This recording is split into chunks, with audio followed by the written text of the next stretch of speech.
47,000 ka mga sakyanan ang moagi sa dakban sa Lapu-Lapu sud lang sa 8 ka oras og posibleng kapiluon pa kini atol sa peak hours labi na ning panahon sa Pasko.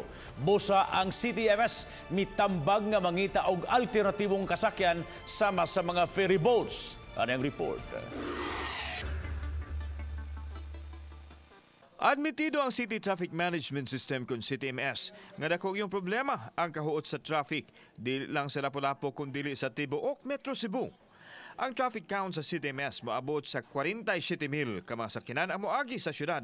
Sulod lang sa 8 ka oras kundi busy ang mga kalsada. Apan kapila pilon ang ginakanon ini panahon sa peak hours ug labaw sa tanan karong Pasko. Ang CTMS adunay mukapin 200 ka mga personnel nga ipakatap. Mupahigayon sila og hamubo nga Christmas party apan tuhik-tuhik lang kay dili nilabiyaan ang mga kalsada. Wa usay tugutan nga maka-leave. Muna yung mong i-anticipate sir kanang mga 22, 23, 24. Actually akong mga tao gani akong mignan nga purag i-suspend siya natong DO para full force sa takang panahon nagay. Matabang. Apan mamahimo usab nga moagi sa kadagatan ang mga pasahero.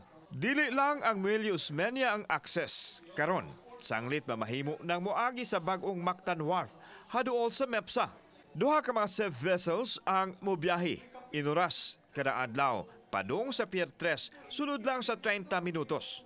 Gipanglantawan nga mudag sa ug samot ang mga tao sa Lapu-Lapu tungod sa paglambo karon sa turismo, ilabi na nga naa na ang bag-ong Terminal 2 sa Mactan Cebu International Airport. We're looking ahead nga magkagabi na ang traffic, so this is actually helping the traffic situation here in Cebu. Hopefully we cannot solve it, but we can help decongest it.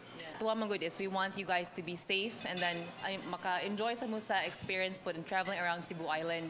So atong pliti right now, atong promo fare is only 15 pesos and then 25 pesos ang regular fare, and then we're serving Mactan to Pier 3. Dako kay na og katabang ay kung makita nimo labi nagmahapon da sa may maps nga side during rush hour lang nang makita nimo mga pasahero maglinya mag-atang pasahero buwan. So kanang operate karon sa maps kanang Ferryboat man na siguro biyahe per 3 biyahe og ngadto sa may norte dapit. Tako kay nagtabang sir.